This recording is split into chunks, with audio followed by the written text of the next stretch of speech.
For more, let's speak to our correspondent in Jerusalem, Irris Makler. Hello to you, Irris. Not sure if you heard that report, but it was saying that it was unclear whether the gunman was acting alone or had accomplices. What more can you tell us about the suspect at this point? We know that his name is Raad Hazem. He was from Jenin, the refugee camp in Jenin in the north of the West Bank. He does not appear to be affiliated with any militant group. That means that it was his own decision. He may be part of a small cell. His father, however, does work for the Palestinian Authority. He's 28 years old, and so were the two victims that he shot, the two who died. There are four more still battling for their lives in hospital. But those two young men three young men died. One young man killed two young men the same age as him, two best friends. One of them was meant to be holding an engagement party tonight. So his family says that instead of a wedding, they're holding a funeral.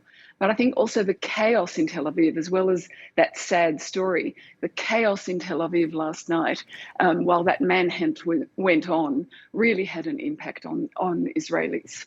And Irris, a security chief's meeting this Friday. Tell us about what they discussed and what's next.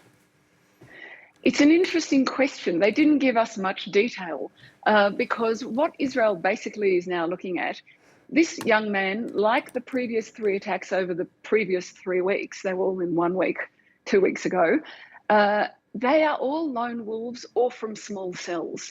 That's a pattern that Israel saw in 2016. It's very difficult to target a lone wolf who may not know that he's going to do something until he actually gets up and does it. So there's no planning, there's no group that you can link him to. Intelligence is very hard to come by. The difference between this time and 2016 is that then they were armed with knives. Now they're armed with guns.